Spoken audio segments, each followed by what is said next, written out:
যে মানুষটা নিজেই ছিল এক বিশাল দানব, সে যদি ভালোবাসার জন্য নিজেকে অভিশাপের হাতে তুলে দেয়। যে রাজা নিজের জীবন দেয় শুধু একটা মাত্র রাজ্য বাঁচাতে, আর যে স্বামী নিজের আত্মা বিক্রি করে শুধু ভালোবাসার মানুষটাকে রক্ষা করতে। এই গল্পটা ভয়ের বা রক্তের নয়, এটা ভালোবাসার গল্প, যেখানে শক্তি মানে আশীর্বাদ নয় আর ত্যাগ মানেই মৃত্যু নয়। ড্রাকুলা এক দানব নাকি ভালোবাসার সবচেয়ে বড় শিকার? এই ভিডিওটা শেষ না করা পর্যন্ত আপনি নিজেই বুঝতে পারবেন না ভালোবাসা কতটা ভয়ঙ্কর হতে পারে। গল্পের একদম শুরুতেই আমরা দেখি এক ভয়ঙ্কর যুদ্ধের দৃশ্য। চারিদিকে আগুন, চিৎকার আর ভাঙাচোরা সব লোক। এখানে এক যোদ্ধা শত্রুদের একের পর এক মেরে তাদের লাশ বর্ষার উপর গেঁথে দিচ্ছে। এই লোকটাই হলো ভলাদ। এই কারণে তার নাম হয় ভ্লাদ দ্য ইম্পেলার। এই সিন আমাদের বোঝায় এই লোকটা সাধারণ কেউ নয়। এই লোকটা এক সময় নির্দয় হত্যাকারী লোক ছিল। এরপর সিন চেঞ্জ হয়, আমরা চলে আসি বর্তমান সময়ে। এক সুন্দর রাজ্য, ট্রান্সিলভেনিয়া। চারিদিকে সবুজ মাঠ, শান্ত মানুষ, কোনো যুদ্ধ নেই। এখানে ভলাদ এখন এক ভালো রাজা। সে নিজে তার সৈন্যদের ট্রেনিং দেয়, কিন্তু সাথে বলে যুদ্ধ তখনই করো যখন আর কোনো রাস্তা থাকে না। এখানে বোঝা যায় ভলাদ এখন বদলে গেছে। এরপর আমরা দেখি ভলাদের পরিবার। তার স্ত্রী মেরিনা খুব শান্ত, খুব স্নেহশীল, আর তাদের ছোট্ট ছেলে ইঙ্গেরাস। ভলাদ ছেলেকে তলোয়ার চালানো শেখায়, কিন্তু সাথে সাথে সে তাকে বলে শক্তি মানেই সব নয়, শক্তিকে কন্ট্রোল করতে জানতে হয়। এই সিনটা খুব গুরুত্বপূর্ণ, কারণ পুরো মুভির মেসেজ এই এক কথার মধ্যেই লুকানো রয়েছে। এরপর রাজদরবারে খবর আসে অটোমান এম্পায়ার থেকে দূত এসেছে।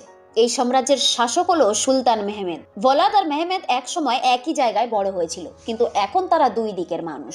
এরপর দূতরা বলে প্রতি বছর ট্রান্সিলভেনিয়া থেকে 1000 করে ছেলে দিতে হবে, এই ছেলেদেরকে সৈন্য বানানো হবে।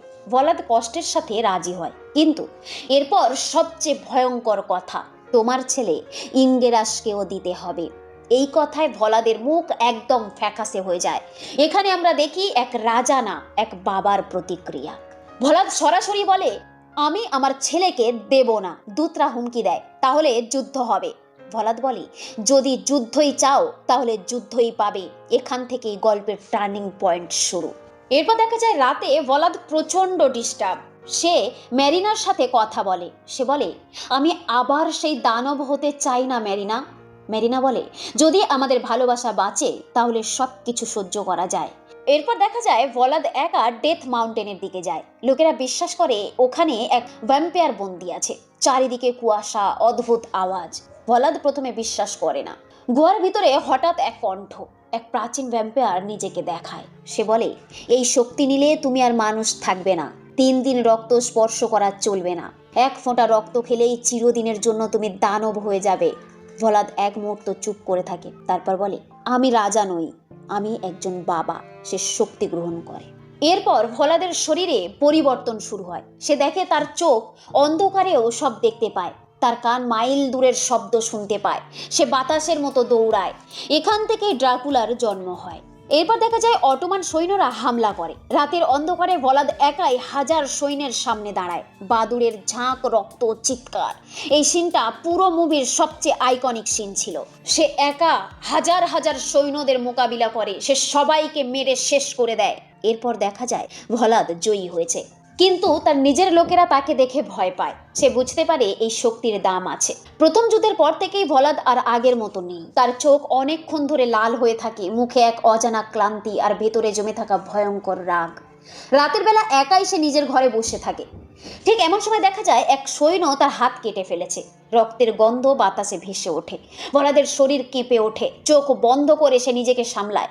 সে বুঝে যায় এই শক্তি তার নিয়ন্ত্রণের বাইরে চলে যাচ্ছে। 3 দিনের শর্ত এত সহজ ছিল না। যাই হোক, এরপর সকাল হয়। পরদিন মিরেনা ভলাদের আচরণে অদ্ভুত কিছু লক্ষ্য করে। ভলাদ কথা কম বলছে, বারবার দূরে সরে যাচ্ছে। মিরেনা প্রশ্ন করে তুমি কি আমার থেকে কিছু লুকাচ্ছ? অনেকক্ষণ চুপ থাকার পর ভলাদ সব বলে ফেলে। ডেথ মাউন্টেন, অন্ধকার গুহা, সেই প্রাচীন দানব আর অভিশপ্ত শক্তির কথা। মিরেনা ভয় পায়, কিন্তু ভলাদের হাত ধরে বলে তুমি যাই হও, তুমি আমার স্বামী। এই সিনটা খুব আবেগের, কারণ এখানেই বোঝা যায় মিরেনাই ভলাদের সবচেয়ে বড় শক্তি। এদিকে সুলতান মেহমেদ ভলাদের সিদ্ধান্তের কথা জানতে পারে। সে ভয়ঙ্কর রেগে যায়। কোনো দেরি না করে পুরো অটোমান বাহিনী পাঠিয়ে দেয়। হাজার হাজার সৈন্য, ঘোড়া, অস্ত্র, আগুন সব ট্রান্সিলভেনিয়ার দিকে এগোতে থাকে। পুরো রাজ্যে আতঙ্ক ছড়িয়ে পড়ে। মানুষ ভলাদের দিকে তাকিয়ে আছে শেষ আসার মতো। রাত হয়। অন্ধকারে দাঁড়িয়ে ভলাদ একা সামনে এগিয়ে যায়। সে নিজের সৈন্যদের বলে, তোমরা পেছনে থাকো। তারপর যা ঘটে তা ভয়ঙ্কর। ভলাদ হঠাৎই হাজার হাজার বাদুড়ের রূপ নেয়। অটোমান সেনাদের উপর অন্ধকারে ঝাঁপিয়ে পড়ে। চারিদিকে শুধু চিৎকার, চিৎকার, চিৎকার আর ভয় আর মৃত্যু। এই সিন প্রমাণ করে ভলাদ আর সাধারণ মানুষ নেই, একদমই নেই। এরপর অটোমান বাহিনী পিছু হটে। যুদ্ধ জেতে ভলাদ যখন নিজের দুর্গে ফিরে আসে, সৈন্যরা তাকে দেখে এক পা পিছিয়ে যায়। কেউ উল্লাস করে না, কেউ রাজা বলে চিৎকার করে না, সবাই ভয় পাচ্ছে। ভলাদ বুঝে যায় সে রাজ্য বাঁচাচ্ছে, কিন্তু মানুষের মন হারাচ্ছে। এরপর দেখা যায় অটোমান সৈন্যরা গোপনে দুর্গে ঢুকে পড়েছে। তাদের লক্ষ্য একটাই, মিরেনা আর ইনগেরাস। মিরেনাকে ধরে উঁচু টাওয়ারে নিয়ে যাওয়া হয়। ভলাদ দূর থেকে দেখে আর পাগলের মতো ছুটে আসে। ভলাদ যখন কাছে পৌঁছায়, সৈন্যরা হুমকি দেয়, আর এক পা এগোলেই তোমার ছেলে মারা যাবে। মিরেনা সব শুনে ফেলে। সে ভলাদের দিকে তাকিয়ে চোখের জল নিয়ে বলে, আমাকে ক্ষমা করো। তারপর নিজেই টাওয়ার থেকে ঝাঁপ দেয়। ভলাদ তাকে ধরে ফেলে, কিন্তু ততক্ষণে সব শেষ। মিরেনা তার হাতেই মারা যায়। এই সিন পুরো সিনেমার সবচেয়ে হৃদয় বিদারক মুহূর্ত ছিল। এরপর দেখা যায় মিরেনার রক্তের কয়েক ফোঁটা ভলাদের মুখে পড়ে। সে আর নিজেকে আটকাতে পারে না, সে রক্ত পান করে ফেলে। ঠিক তখনই 3 দিনের সেই শর্ত ভেঙে যায়। আকাশ কালো হয়ে যায়, বজ্রপাত শুরু হয়, ভলাদ পুরোপুরি ভ্যাম্পায়ার হয়ে যায়। এখন ভলাদের চোখ জলজল করে জ্বলছে, কণ্ঠস্বর বদলে গেছে। সে একাই পুরো অটোমান বাহিনী ধ্বংস করে দেয়। এখন তাকে আর কেউ থামাতে পারবে না। এক ভীষণ ভয়ঙ্কর ড্রাকুলা জন্ম নিয়েছে। ডেথ মাউন্টেনের সেই প্রাচীন ভ্যাম্পায়ার ফিরে আসে। সে ভলাদের দিকে তাকিয়ে বলে, এখন তুমি আমার মতোই অভিশপ্ত। এরপর দেখা যায় ভোরের আলো ফুটেছে। চারিদিকে শুধু ধ্বংস, লাশ আর পোড়া জমি। অটোমান বাহিনী সম্পূর্ণ ধ্বংস। ট্রান্সিলভেনিয়া বেঁচে গেছে, কিন্তু এই বিজয়ের কোনো আনন্দ নেই। ভলাদ একা দাঁড়িয়ে থাকে, হাতের মধ্যে মিরেনার নিথর শরীর। রাজ্য বাঁচল, কিন্তু তার পৃথিবী শেষ। দুর্গের ভেতর লোকজন জড়ো হয়। কেউ ভলাদের দিকে তাকাতে সাহস পায় না। যে মানুষটাকে তারা রক্ষাকর্তা বলতো, এখন তাকেই তারা ভয় পাচ্ছে।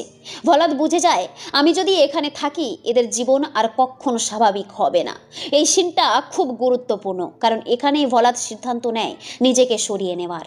ভলাদ নিজের ছেলেকে কোলে নেয়। ইনগেরাসের দিকে তাকিয়ে বলে, তোমাকে আমি আমার মতো বানাতে চাই না। সে নিজের সেনাপতিকে ডেকে বলে, আমার ছেলেকে মানুষের মতো বড় করবে। তারপর সে ধীরে ধীরে নিজের রাজ্য, নিজের নাম সব ছেড়ে দেয়।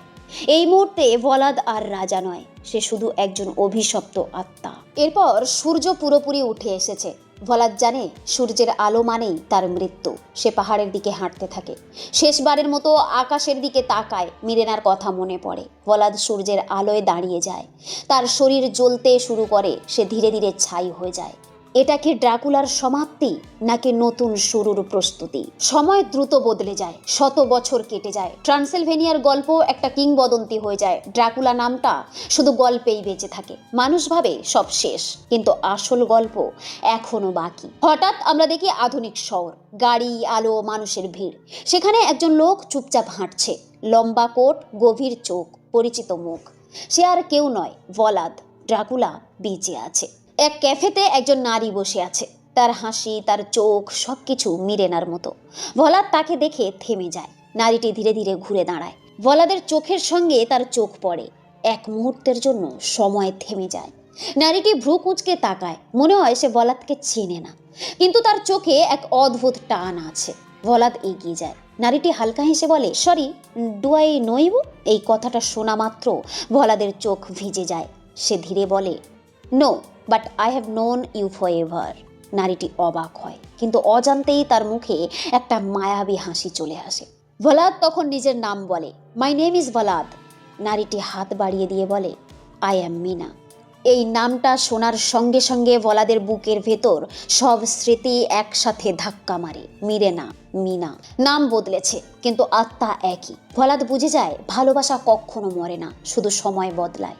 ক্যামেরা ধীরে ধীরে দুজনের মুখ থেকে সরে যায়। শহরের আলো ঝলমল করে ওঠে, আর ভয়েস ওভারে শোনা যায়, ভালোবাসা যদি সত্যি হয়, তাহলে অভিশাপ, সময়, মৃত্যু কিছুই তাকে থামাতে পারে না। এখানেই এই সুন্দর গল্পটি সমাপ্ত হয়। তো বন্ধুরা, ভিডিওটি ভালো লেগে থাকলে লাইক, চ্যানেলটিকে সাবস্ক্রাইব করে পাশে থাকবেন। মিলছি পরের ভিডিওতে অন্য একটি দুনিয়া নিয়ে। ধন্যবাদ।